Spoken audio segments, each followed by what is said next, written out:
하리나, 정말 우리 딸 맞니? 미안하다. 너무 늦게 찾아서. 내가 살아만 있어줘서 고맙다. 그동안 어디서 어떻게 지냈니? 기억이 없어요. 너무 낯설고 두려워요. 아무것도 미안해하지 마. 우리 곁에 있어줘서 고마워. 시간이 더 필요해요. 천천히 조금씩 다가가고 싶어요. 네가 어떤 선택을 해도 우리는 늘 내 편이야. 2022년 3월 경기도 남양주. 이서진은 원룸의 작은 창으로 스며드는 저녁 햇살을 등지고 번역 아르바이트에 몰두하고 있었습니다. 좁은 책상 위에는 노트북, 참고서적, 커피잔이 어지럽게 놓여 있었습니다. 어느새 피곤이 몰려오자 잠깐 휴식을 위해 TV를 켰습니다. 화면에서는 그날의 흔적, 동산마을 실종 사건 20주년 특집이라는 자막이 뜨고 있었습니다. 평소 범죄 다큐멘터리에 큰 관심이 없던 서진은 이번만큼은 화면에서 눈을 떼지 못했습니다. 화면에는 2002년 실종된 9세 여자아이의 흐릿한 사진, 수사 기록, 당시 용의자 몽타주가 번갈아가며 나왔습니다. MC는 용의자는 사건 발생 전후로 동네에서 자주 목격된 40대 남성, 피해자 집 근처에 자주 출몰했던 인물이었다고 합니다. 라고 설명했습니다. 옆에 범죄 심리 전문가는 용의자가 오랜 기간 지역에 거주한 것으로 보인다며 몽타주를 클로즈업했습니다. 서진은 처음엔 무심히 화면을 바라보았습니다. 그러나 몽타주가 확대되어 얼굴의 윤곽, 턱선, 굵은 눈썹, 날카로운 눈매가 자세히 보이자 등줄기를 타고 싸늘한 기운이 흘러내렸습니다. 그 순간 머릿속에 번쩍 스치는 이미지가 있었습니다. 저 눈, 저 인매, 어디서 봤더라. 서진은 자신도 모르게 중얼거렸습니다. 어릴 때 아빠 젊은 시절 사진 어디서 봤지? 기억 저편에서 오래전에 본 가족 앨범 속 아버지의 증명사진이 떠올랐습니다. 말도 안 돼. 내가 너무 예민해서 그런 거야. 그렇게 스스로를 다독였습니다.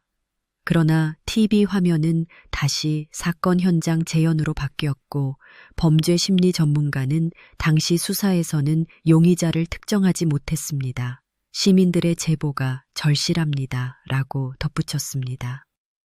그날 밤 서진은 번역 파일을 넘기면서도 머릿속에 자꾸만 몽타주와 아버지의 젊은 시절 얼굴이 오버랩되는 것을 멈출 수 없었습니다. 다음 날 서진은 일상에 집중하려 애썼지만 마음이 불안했습니다. 그리고 며칠 뒤 오랜만에 부모님 댁을 찾았습니다. 현관문을 열자 엄마가 반갑게 맞아주었습니다. 서진아, 오늘 일찍 왔네. 저녁은 먹고 왔니? 부엌에서는 된장찌개 냄새가 났습니다. 아버지는 TV 소리를 낮추고 식탁에 앉아 있었습니다. 평소와는 다르게 무언가 경계하는 듯한 표정, 서진을 바라보는 눈빛에는 미묘한 긴장감이 있었습니다. 식탁에 마주 앉은 아버지는 국을 뜨며 아무 말이 없었습니다. 엄마가 회사 일 힘들지? 라고 묻자 서진은 대답했습니다. 아니요, 요즘은 그냥저냥. 대화가 이어지지 않자 서진은 조심스럽게 물었습니다. 아빠, 혹시 이 동네에서 오래 사셨죠? 아버지는 젓가락질을 멈추고 서진을 바라보았습니다. 그렇지. 나 여기서 직장 다니고 결혼도 여기서 했으니까. 서진은 잠시 뜸을 들였습니다. 요즘 TV에서 옛날 사건 다큐를 봤거든요. 동산마을 실종 사건. 혹시 기억나세요? 아버지는 국물을 천천히 삼키며 대답했습니다. 옛날 일은 굳이 생각 안 하는 게 좋지. 짧은 대답이었지만 그 순간 아버지의 눈빛이 아주 잠깐 흔들렸습니다. 서진은 그 미묘한 떨림을 놓치지 않았습니다. 식사 내내 아버지는 평소보다 말수가 적었고 밥 식기 전에 먹어라 라며 불쑥 한숨을 내쉬었습니다. 집으로 돌아온 서진은 책상 서랍에서 오래된 가족 앨범을 꺼냈습니다. 설마 진짜 그럴 리가 없어. 중얼거리며 아버지의 젊은 시절 증명사진을 찾아냈습니다. 그리고 휴대폰 화면에 몽타주 이미지를 띄워 나란히 놓았습니다. 수십 분 동안 아무 말도 없이 두 사진을 바라보다 서진은 속삭였습니다. 진짜 닮았다. 아니야, 설마, 그래도, 만약에. 심장이 빨리 뛰고 손끝이 차가워졌습니다. 그날 밤 서진은 인터넷을 뒤졌습니다. 동산마을 실종 사건, 관련 기사, 커뮤니티 게시글, 당시 수사 브리핑 영상, 실종 아동 관련 DNA 재분석 기사까지 끝없이 검색했습니다. 만약 진짜라면 스스로를 설득하고 싶었습니다. 아버지가 그럴 리 없어. 그럴 수 없어. 하지만 머릿속에서는 자꾸만 몽타주와 아버지의 얼굴이 겹쳐졌습니다. 며칠이 지나도 불안과 의심은 가라앉지 않았습니다. 서진은 결국 경찰청 사이버 신고센터에 접속했습니다. 익명 신고란에 손을 떨며 글을 썼습니다. 20년 전 동산마을 실종 사건 용의자 몽타주와 가까이 사는 분이 너무 닮아 의심됩니다. 남양주시 오동 40대 중반 당시, 지금은 60대 초반 남성입니다. 참고하시고 필요하시면 연락 주세요. 신고를 마치고 나서도 손이 덜덜 떨렸습니다. 내가 미쳤나? 그래도 만약에 진짜라면. 그날 이후 서진은 잠을 이루지 못했습니다. 실제로 경찰은 익명 제보를 신속히 검토했습니다. 실종 수사팀이 과거 사건 파일을 꺼내어 몽타주와 지역 거주 기록, 최근 DNA 재분석 자료를 대조하기 시작했습니다. 서진은 아무 일도 아닐 수 있다. 아버지 일리 없다며 자신을 달래려 했지만 모든 게 진실로 드러나면 내 인생은 완전히 달라질 수도 있다는 불안과 죄책감을 떨쳐낼 수 없었습니다. 밤이 깊을수록 컴퓨터 화면에 떠있는 몽타주와 아버지의 얼굴이 점점 더 닮아 보였습니다. 서진은 혼잣말로 중얼거렸습니다. 진실이 밝혀지면 난 어떤 사람이 되는 걸까? 그래도 이걸 모른 척할 수는 없지. 그렇게 서진의 평범했던 일상은 작은 화면 너머로 서서히 균열이 생기기 시작했습니다. 2022년 4월 어느 이른 아침 남양주시 오동의 좁은 골목길로 경찰차와 포렌식팀 차량이 조용히 진입했습니다. 창밖으로 검은 점퍼를 입은 경찰관들이 내리는 모습이 보였습니다. 이서진의 집 앞은 곧 출입 통제 테이프로 둘러졌고 이웃들은 저마다 커튼 너머로 고개를 내밀었습니다. 누군가는 저 집에 경찰이 왜 왔지? 라며 속삭였고 다른 이웃은 휴대폰 카메라를 슬쩍 들이댔습니다. 이전구와 박선영 부부는 평소처럼 거실에서 아침 뉴스를 보고 있었습니다. 그때 현관벨이 울렸습니다. 경찰입니다. 수색영장에 따라 귀가 내외분 댁을 수색하겠습니다. 경찰 2명이 신분증을 내보였고 뒤이어 포렌식 팀이 장비 가방을 들고 집 안으로 들어섰습니다. 박선영은 얼떨떨한 얼굴로 문 옆에 섰고 이전구는 손을 주머니에 넣은 채 한 걸음 뒤로 물러섰습니다. 경찰은 집안 구석구석을 빠짐없이 살폈습니다. 거실장 서랍, 오래된 책장, 욕실 구석, 그리고 창고와 지하실까지. 포렌식 수사관이 묻었습니다. 이 지하 창고는 자주 쓰십니까? 이전구는 목소리가 잘 나오지 않는 듯 대답했습니다. 거긴 거의 안 들어갑니다. 몇 년 전부터 짐만 쌓아뒀습니다. 경찰관이 곧바로 대답했습니다. 예, 내부 수색 들어가겠습니다. 서진은 어머니 곁에 서서 주방 식탁을 움켜쥐었습니다. 모든 것이 꿈만 같았습니다. 경찰은 오래된 서랍장 및 벽장 안, 각종 트렁크와 박스, 비닐봉투까지 하나하나 열어보았습니다. 현관 쪽에서는 박선영이 경찰관에게 애원하듯 말했습니다. 우리 집은 정말 아무 일도 없었어요. 제발 저희를 믿어주세요. 저희 가족은. 그러나 경찰은 업무상 냉정함을 유지하며 말을 끊었습니다. 현재 수사 중이니 침착해 주십시오. 그때 지하 창고 쪽에서 포렌식 수사관이 외쳤습니다. 여기 트렁크 안에서 뭐가 나왔습니다. 모두의 시선이 그쪽으로 쏠렸습니다. 경찰은 낡은 소형 가방, 오래된 의류와 장난감, 손수건, 그리고 누렇게 변색된 어린이용 헤어핀을 발견했습니다. 포렌식 팀이 조심스럽게 사진을 찍고 혈흔과 지문 샘플을 채취했습니다. 여기 손수건에 오래된 혈흔 자국이 있습니다. 수사관이 동료에게 소공어렸습니다. 이정우의 얼굴은 창백하게 질려 있었습니다. 그는 아무 말도 하지 않은 채 손끝만 떨고 있었습니다. 경찰관이 물었습니다. 이 물건들은 누구 것입니까? 이전구는 입술을 세게 깨물며 대답했습니다. 모릅니다. 다 예전부터 있던 것들입니다. 박선영은 소리 없이 울기 시작했습니다. 경찰이 가까이 다가가자 우리 집은 정말 우리 남편은 그런 사람이 아니에요. 라며 영업 후 말을 이었습니다. 경찰관은 단호하게 증거 확보가 우선입니다. 부인, 잠시 밖에서 기다려 주십시오. 라고 했습니다. 서진은 온몸이 얼어붙은 듯 움직일 수 없었습니다. 이게 정말 우리 집에서 벌어지는 일인가? 아버지가, 엄마가 무슨 짓을? 설마 진짜 아니겠지. 생각이 머릿속을 소용돌이쳤습니다. 잠시 뒤 경찰은 부부를 따로 분리 신문했습니다. 각자 개별로 몇 가지 확인할 사항이 있습니다. 외부와의 연락도 자제 부탁드립니다. 경찰이 짐을 싸서 나가는 동안 집 앞에는 이미 동네 사람들이 모여 있었습니다. 누군가는 조용히 말했습니다. 저 집 예전부터 좀 이상했잖아.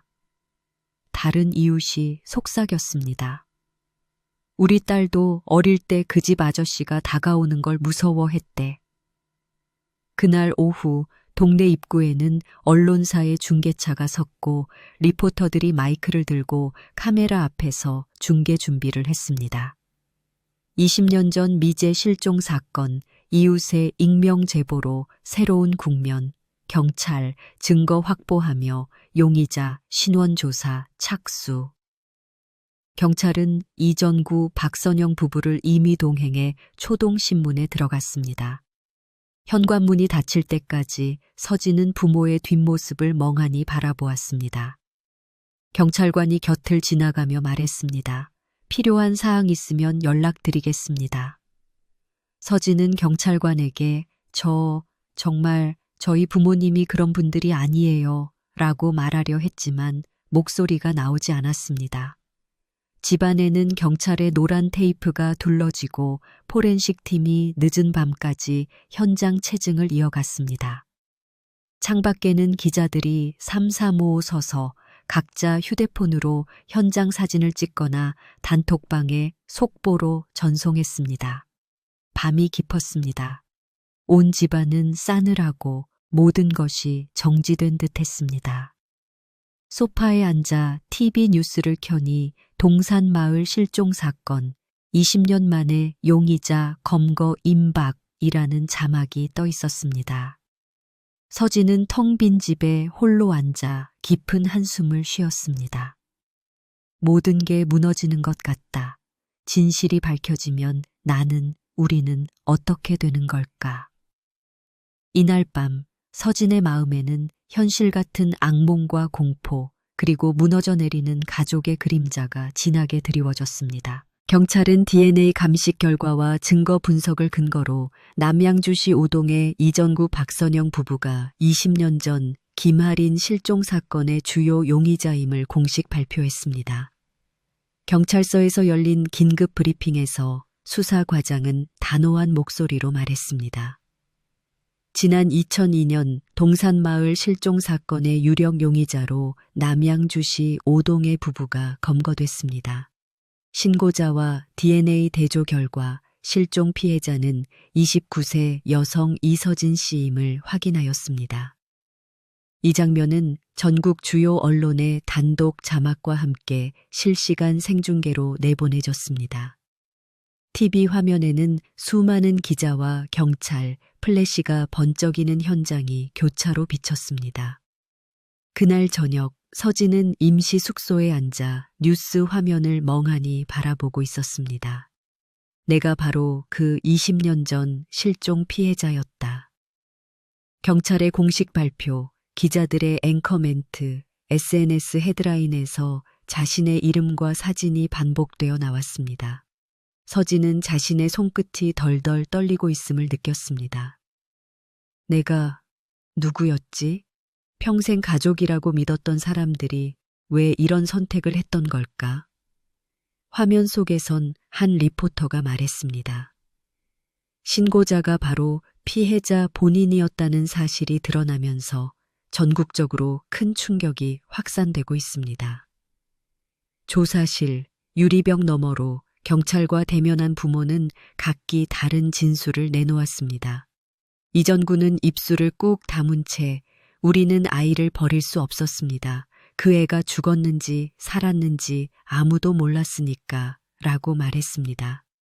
박선영은 눈물로 범벅된 얼굴로 애원했습니다. 우리가 아니었으면 그 애도 그 추운 날에 죽었을 거예요. 나는 우리 딸을 잃을까봐 두려웠어요. 경찰은 냉정한 목소리로 질문을 이어갔습니다. 두 분은 20년 전 실종 신고 이후 어디서 어떻게 아이를 데려왔습니까? 신분 세탁은 어떻게 하셨습니까? 이전구는 손끝을 떨며 아내와 시선을 피했습니다. 우연히 길에서 아이를 발견했습니다. 추위에 떨고 있던 애를 그저 지나칠 수 없었습니다. 박선영은 힘없이 말을 이었습니다. 아이는 너무 어렸어요. 이름도 주소도 제대로 기억 못했어요. 우리도 그때는 절박했습니다. 그냥 같이 살기로 했을 뿐이에요.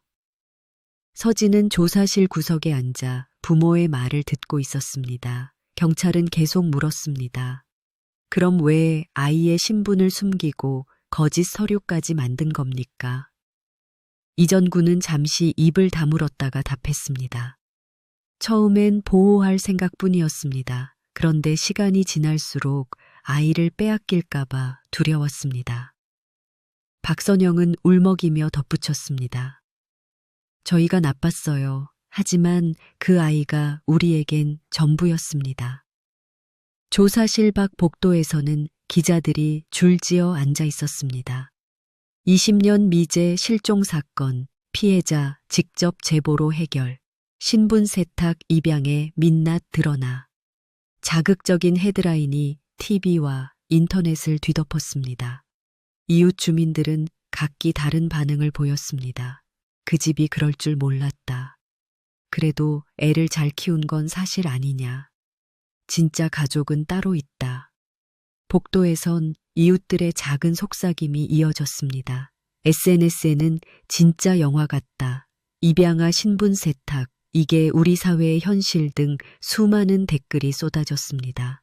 서진은 경찰 조사에서 나는 피해자인가, 가족인가 라는 질문에 끝내 대답하지 못했습니다.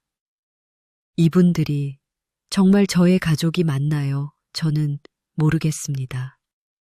밤이 깊은 임시숙소, 서진은 TV 화면에 자신의 이름이 헤드라인으로 반복되는 것을 멍하니 바라보았습니다. 내가 정말 원했던 건 진실이었을까, 정의였을까, 아니면 가족이었나? 거울 앞에 앉아 자신의 얼굴을 한참 동안 들여다봤습니다. 내가 기억하는 나는 진짜 나였던 적이 있었나? 시간이 흐를수록 SNS와 뉴스, 커뮤니티, 토론방에는 온갖 의견이 넘쳐났습니다. 아이는 피해자다. 부모도 가해자이자 희생자다.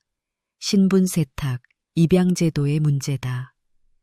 경찰 조사실 복도, 문이 열리는 소리, 경찰의 무전, 기자들의 카메라 플래시, 멀리서 들려오는 부모의 흐느낌과 자신의 떨리는 숨소리만이 깊게 울려 퍼졌습니다. 신문기사, TV뉴스, SNS 댓글창이 화면을 덮으며 서진은 차가운 복도 한가운데에 홀로 서 있었습니다.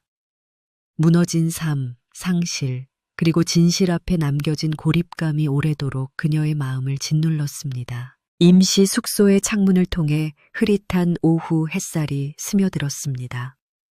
이서진은 호텔 침대에 등을 기대고 앉아 TV를 바라보았습니다.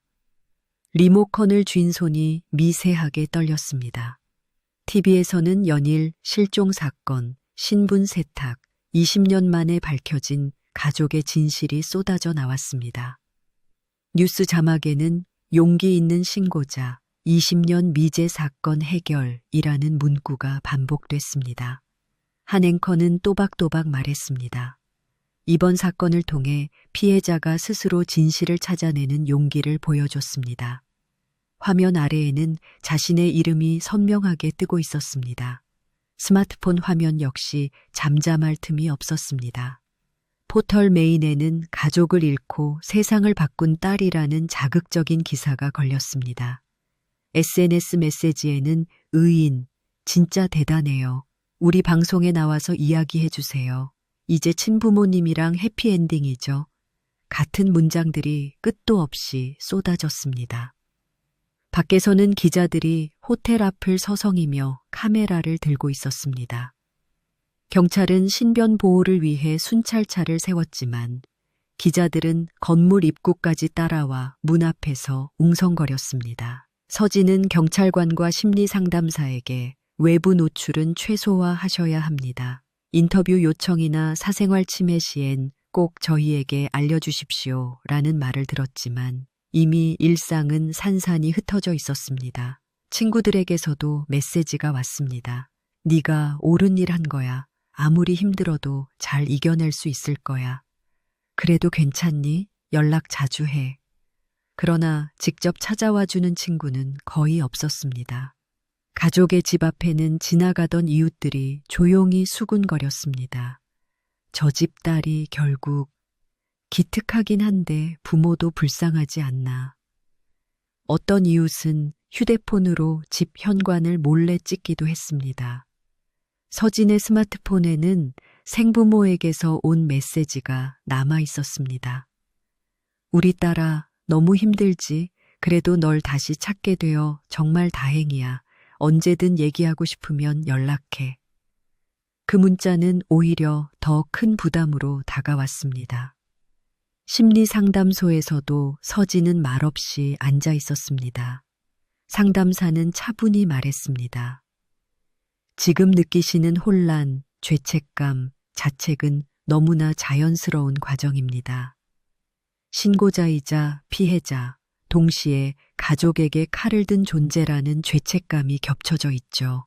하지만 진짜 가장 큰 상처는 정체성의 붕괴입니다. 나는 누구인가? 내가 원한 진실이 과연 축복이었을까? 이런 질문을 매일 스스로에게 던지게 될 겁니다. 서진은 작게 중얼거렸습니다. 내가 그냥 익명 제보만 안 했더라면 아버지와 엄마는 평범한 노년을 보낼 수 있었겠죠. 내가 모든 걸 망가뜨린 건 아닌지. 상담사는 고개를 저었습니다. 서진 씨는 잘못한 게 없습니다. 진실을 밝힌 건 용기입니다. 밖에서 호텔 문을 열고 나가면 카페와 편의점에서도 시선이 느껴졌습니다. 택배기사는 힘내세요. TV에서 봤습니다. 라고 조심스레 말을 건넸고 편의점 점원도 혹시 뉴스에 나온 그분 맞으시죠? 라며 눈길을 피했습니다. 근처 카페에서는 사람들이 수군거리며 휴대폰 카메라를 슬쩍 들이댔습니다. 가끔은 SNS DM으로 자극적인 인터뷰 해달라, 우리 방송에 꼭 나와달라, 진짜 가족 만났으니 행복하시죠? 같은 무례한 요구가 쏟아졌습니다. 경찰 조사와 법적 서류, 변호사 상담, 신분 정정 절차가 반복되었습니다. 가명 보호 요청, 신변 보호 담당 경찰의 체크, 끊임없이 이어지는 공식 서류와 서명. 그 모든 과정이 고단했습니다. 밤이 되면 서진은 숙소 창문을 열고 깊은 밤하늘을 바라보았습니다. 온갖 불면증과 악몽, 20년간 쌓인 추억과 부모의 미소, 이제는 믿을 수 없는 모든 기억이 뒤엉켜 쏟아졌습니다. 혼잣말이 입에서 새어 나왔습니다. 난 신고자이자 피해자, 동시에 부모에게 칼을 겨눈 존재가 되어버렸다. 사람들은 나를 칭찬하지만 나 자신은 하루하루가 무너져 내리는 기분이었다. 진짜 내 마음을 아무도 모르더라. 밤늦게 창문을 통해 들려오는 카메라 셔터 소리, 복도 너머로 기자들의 소음이 퍼졌습니다. 서진은 결국 작은 소리로 속삭였습니다. 나는 어디에도 속하지 않는다. 부모도, 사회도, 그리고 나 자신도 모두가 낯설기만 하다. 방 안가득한 불빛과 소음, 그리고 차가운 고립감만이 끝까지 남아 있었습니다.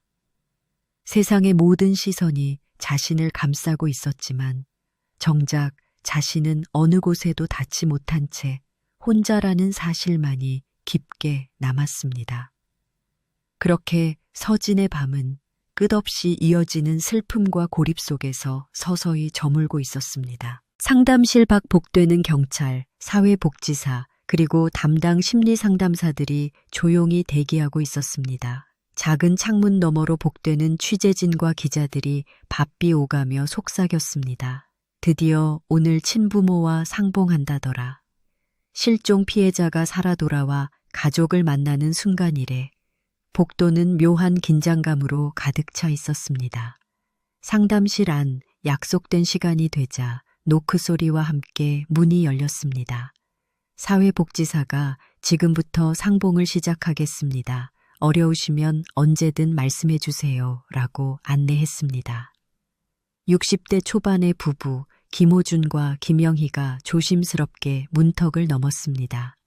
김영희는 손끝이 떨렸고 김호준은 모자를 벗으며 한참 동안 말이 없었습니다. 두 사람은 서진을 마주보며 잠시 말을 잇지 못했습니다. 상담사는 부드럽게 마음 가는 대로 천천히 인사 나누시면 됩니다. 라고 중재했습니다. 김영희는 서진의 얼굴을 보자마자 두 손으로 입을 막고 주저앉았습니다. 목이 메어 한동안 말을 잇지 못했습니다. 우리 할인이 맞니? 김호준의 목소리는 작고 떨렸습니다. 가까이 다가가려다 멈칫했습니다. 서진은 그들을 천천히 바라봤습니다. 사진과 뉴스 속에서만 본 얼굴, 낯설지만 어딘가 묘하게 닮은 이목구비. 이분들이 정말 내 친부모라고? 왜 이렇게 낯설까? 이게 현실이 맞나? 눈물이 차오르는 걸 억지로 참았습니다.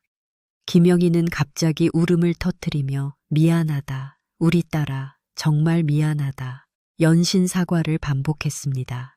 김호준도 눈시울이 붉어졌습니다. 네가 살아만 있어줘서 정말 고맙다. 두 손을 허벅지 위에 올려놓고 한동안 침묵에 잠겼습니다. 내 이름, 내 목소리, 우리가 어떻게든 찾으려고 매년 생일이면 여기까지 와서 너를 불렀다. 김호준의 목소리가 떨렸습니다. 상담사는 조용히 말을 이었습니다. 지금 이 시간이 많이 낯설고 힘드실 겁니다. 서로에게 천천히 마음을 여는 것도 괜찮아요. 서진은 한참을 망설이다 입을 열었습니다. 저 무슨 말을 해야 할지 모르겠어요. 죄송해요. 너무 낯설어서 기억이 하나도 없어요. 김영희는 눈물을 닦으며 손을 내밀었습니다. 네가 어디서 어떻게 살아왔는지 그게 너무 궁금했어. 우리 딸이 힘든 일 없었으면 좋겠다. 매일 기도했어. 서진은 떨리는 손끝으로 그 손을 조심스럽게 잡았습니다. 그 온기는 낯설면서도 묘하게 가슴 한켠이 울컥해지는 감정이었습니다. 정말 내 엄마 손 맞나? 김호준은 뒤에서 조용히 말했습니다. 너무 늦게 만나서 미안하다. 아빠로서 해줄 게 뭐가 있을지 모르겠다. 그냥 네 곁에 있고 싶다. 서진은 고개를 끄덕이며 답했습니다. 저도 아직 잘 모르겠어요. 시간이 좀 필요해요. 상담사는 다시 한번 조심스레 중재했습니다. 오늘은 서로에게 낯선 사람이었지만 앞으로 작은 대화부터 시작하세요. 지금 이 감정이 복잡한 게 당연합니다.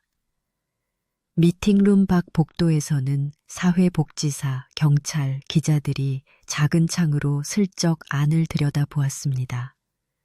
복도에서는 피해자 친부모 20년 만의 상봉, 실종 피해자와 친부모 눈물의 재회라는 제목의 기사가 속속 올라왔습니다. 몇몇 기자들은 사회복지사에게 상봉 소감 한마디만 부탁드립니다. 짧게 인터뷰라도 라며 집요하게 요청했지만 모두 거절당했습니다. 상봉이 끝나고 상담사는 오늘이 첫 시작입니다. 천천히 서로에게 조금씩 익숙해지는 시간이 필요합니다. 너무 미안해하지 않아도 돼요. 서로에게 솔직해지세요. 라고 진심을 담아 위로했습니다. 서진은 상담실을 나와 복도 끝에 서서 한참 동안 숨을 고르며 창밖을 바라보았습니다. 기자들의 카메라 플래시와 복도에 스치는 발소리, 멀리서 들리는 부모의 흐느낌이 뒤섞였습니다. 집에 돌아오는 길, 서진은 김영희가 건넨 작은 손수건, 실종 전 자신이 쓰던 유일한 유품을 조심스럽게 만져보았습니다. 정말 이게 내 인생의 일부였나? 내가 기억하지 못한 내 과거, 앞으로는 어떻게 해야 하지? 밤이 깊어지자 창가에 앉아 손수건을 쥔 채 조용히 눈을 감았습니다. 온갖 복잡한 감정이 파도처럼 밀려들었지만 그날의 만남은 오래도록 그녀의 마음을 흔들었습니다. 상담사의 마지막 말이 귓가에 남았습니다. 서로를 향한 첫걸음, 지금은 서툴러도 괜찮아요. 이 작은 상봉의 온기와 어색함, 그리고 말로 다하지 못한 감정들은 조용히 다음 날을 준비하는 희망과 함께 밤을 메웠습니다. 서진은 법원 민원실 창구 앞에서 기다리고 있었습니다. 담당 직원이 서류를 한 장씩 넘기며 물었습니다. 성함이 이제 김아린으로 바뀌시는 거죠? 네, 그렇습니다. 생물학적 가족과의 관계증명서, DNA 감정서, 판결문까지 다 첨부되어 있습니다. 앞으로 주민등록, 가족관계 등록부 등도 모두 정정됩니다. 직원은 컴퓨터에 뭔가를 입력하며 진짜로 이제 새 출발이네요 라고 말했습니다. 서진은 잠시 미소를 지으려다 다시 굳은 표정으로 돌아왔습니다. 내가 진짜 누구였지? 주민등록에 적힌 이름, 가족관계 증명서에 새겨진 사람들, 이게 정말 내 이야기 맞나? 행정복지센터, 법원, 상담실을 오가는 생활이 반복되었습니다. 변호사와 복지사가 옆에서 조용히 절차를 안내했습니다. 이제 최종 판결만 나오면 모든 서류 처리가 끝납니다. 가족 합의문도 다시 한번 확인해 주세요. 상담실에서는 피해자 지원단체, 입양인 권익연대의 브로셔가 책상 한편에 놓여 있었습니다. 상담사는 서진을 바라보며 차분히 말을 이어갔습니다. 이제 사회가 바라보는 시선, 그리고 두 가족 사이에서 균형을 잡는 과정이 시작입니다. 너무 서두르지 않으셔도 돼요. 어떤 삶을 원하시는지도 스스로에게 물어보세요. 주기적으로 이어지는 상담에서 서진은 솔직하게 털어놓았습니다. 아직도 모든 게 낯설고 내 인생의 절반이 꿈처럼 느껴져요. SNS나 뉴스에 저를 응원하는 댓글이 달려도 한편으론 너무 큰 부담이에요. 상담사는 고개를 끄덕였습니다. 피해자의 목소리가 사회에 전달되는 것만으로도 의미가 있습니다. 하지만 가장 중요한 건 앞으로의 일상을 어떻게 살아갈지 자신만의 기준을 갖는 겁니다. 언론에서는 여전히 실종 피해자, 신분 찾고 사회 복귀, 이젠 내 삶을 찾겠다 라는 기사가 헤드라인에 오르고 있었습니다. 서진의 SNS 팔로워가 갑자기 늘었고 DM에는 힘내세요, 당신이 대단하다. 진짜 가족 찾으셨네요. 입양에게 용기를 주는 사례입니다. 등 온갖 메시지가 뒤섞여 있었습니다. 생부모와의 만남은 매주 이어졌습니다. 어느 날 동네 카페 창가 자리에서 김호준이 커피를 들고 말했습니다.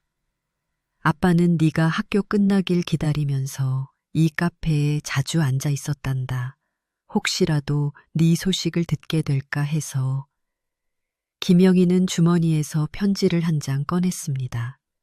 매년 내 생일마다 이 편지를 썼어. 네가 돌아올지도 모른다고 믿으면서.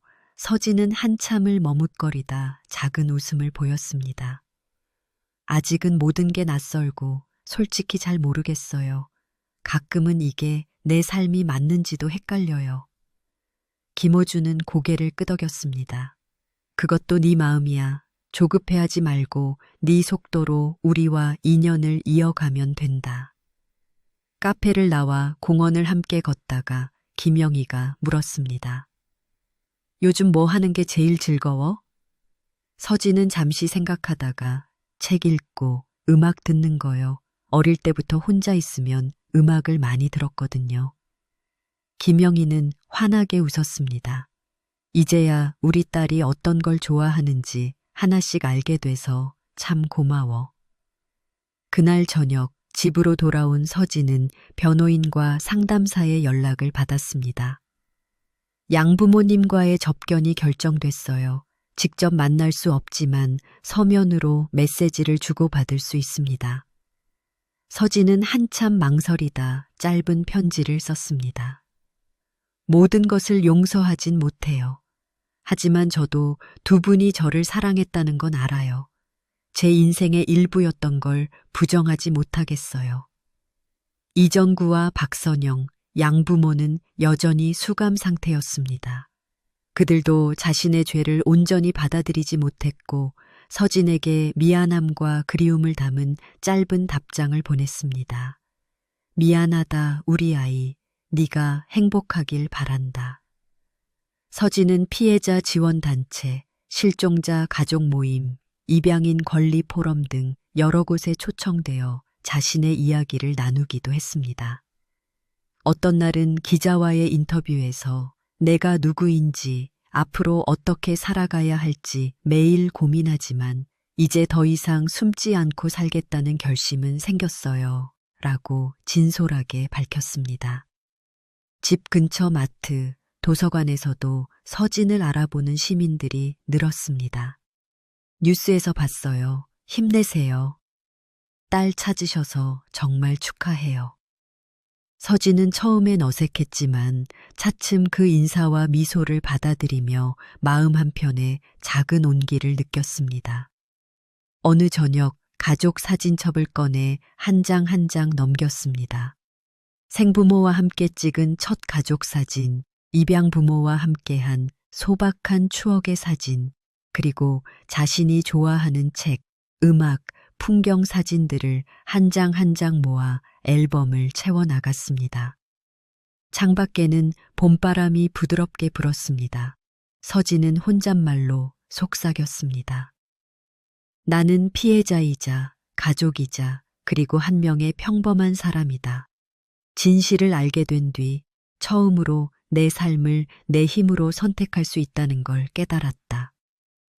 그 말 한마디가 서진의 새로운 세상으로 나아가는 첫걸음이 되었습니다. 사건이 있은 지 1년 후 김아린으로 이름을 되찾은 서진은 조용한 주택가의 원룸에서 새롭게 자립한 삶을 시작했습니다. 이른 아침 그는 작은 창문을 열고 느릿하게 커피를 내렸습니다. 하루는 이른 출근길에 주민센터에 들러 은행 업무를 처리했습니다. 직원이 환하게 인사했습니다. 김아린 씨, 신분 변경 잘 마무리되셨죠?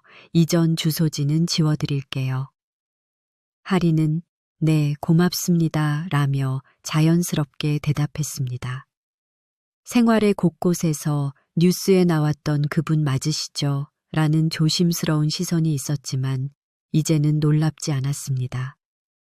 병원 접수대에서도 도서관 대출대에서도 힘내세요, 이젠 행복하세요 라는 짧은 인사를 받았습니다.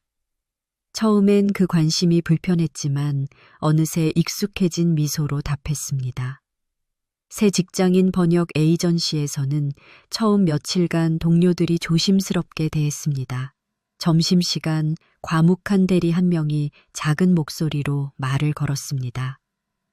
혹시 지난번 TV에 나오셨던 하리는 천천히 고개를 끄덕였습니다. 맞아요. 다 지난 일이에요. 그러자 동료들이 머쓱한 미소를 지으며 대화를 이어갔습니다. 오늘은 점심 뭐 드실래요? 저는 샐러드 좋아해요. 같이 드실래요? 그렇게 조금씩 일상의 대화가 쌓여갔습니다. 어느 날엔 사무실에서 혹시 주말에 영화 같이 볼래요? 라는 동료의 제안에 하리는 망설이다가 좋아요. 이번엔 제가 팝콘 살게요. 라며 웃었습니다. 점차 또래들과 어울리며 소소한 취미, 독서 모임, 사진 찍기, 지역 자원봉사에도 참여하기 시작했습니다. 밤이 되면 작은 방 책상에 앉아 여전히 깊은 생각에 잠기곤 했습니다. 내가 누구인지, 내가 살아온 20년의 삶이 진짜 내 삶이었는지. 하지만 그 질문은 이제 예전만큼 아프지 않았습니다. 생부모와는 주 1, 2회 정도 만나 소소한 식사와 대화를 나눴습니다. 어색함도 있었지만 때로는 웃음과 따뜻함이 스며들었습니다. 어느 날 저녁 식탁에 앉아 김영희가 물었습니다. 하리나, 네가 우리랑 같이 보내는 시간이 점점 익숙해지는 것 같아 보여서 기뻐. 하리는 고개를 끄덕이며 가끔은 아직 낯설지만 조금씩 우리 가족이 되어가는 것 같아요. 라고 솔직하게 답했습니다. 김호준은 조용히 말을 이었습니다. 네가 어디에 있든 어떤 이름을 쓰든 네가 행복하다면 그게 우리 바람이다. 양부모 이정우 박선영는 여전히 수감 중이었습니다. 하리는 직접 면회하진 않았지만 편지를 써서 상담사를 통해 안부를 전했습니다. 두 분이 저를 사랑했던 것, 그 마음만은 부정하지 않으려고 해요. 양부모 역시 미안하다 우리 아이, 네가 행복하길 바란다 라는 짧은 메시지를 전해왔습니다. 동네 도서관에서는 사서가 늘 응원하고 있어요 라고 조용히 말을 건넸고 편의점 점원도 계산을 하다 오늘 하루도 잘 보내세요 라고 덧붙였습니다. 그런 작은 응원과 일상적 대화들이 하린에게는 점점 더 큰 힘이 되었습니다. 그해 봄 실종사건 기념비 앞에서 열린 추모식에 하린이 조용히 참석했습니다. 행사장에는 잃어버린 딸을 찾은 가족의 희망, 아직도 남아있는 실종자 문제라는 현수막이 내걸렸습니다. 하리는 흰 국화를 내려놓고 묵념했습니다. 옆에서는 피해자 가족 모임의 어머니가 하린 씨를 보며 우리도 희망을 가져요. 너무 고마워요. 라고 손을 잡아주었습니다. 가끔 신문 라디오에서 인터뷰 요청이 들어왔지만 하리는 정중하게 거절했습니다. 이제는 평범하게 살고 싶어요. 라는 한마디로 그는 조금씩 자기 인생의 주체로 돌아가고 있었습니다. 마지막 심리 상담에서 상담사는 물었습니다. 이제는 어떤 순간에 가장 큰 변화가 느껴지나요? 하리는 한참을 생각하다가 조용히 말했습니다. 지금도 불안하거나 두려운 순간이 있지만 이제는 내 삶을 내가 선택할 수 있다는 점이 가장 달라졌어요. 일상의 소음과 카메라 플래시, 누군가의 호기심 어린 시선도 예전만큼 신경 쓰이지 않았습니다. 작은 용기와 단단한 미소가 하린의 일상에 자리 잡았습니다. 밤이 깊어가면 하린은 여전히 자신에게 질문했습니다. 나를 정말 사랑했던 건 누구였을까? 지금의 나는 누구인가? 하지만 이제는 덜 불안했습니다. 실종 사건 기념비 앞에서 다시 한번 국화를 내려놓으며 그는 조용히 마음속으로 다짐했습니다. 앞으로 남은 인생은 내 몫이다. 이 조용하지만 분명한 결심이 새로운 하루의 시작과 함께 할인의 미소에 스며들었습니다.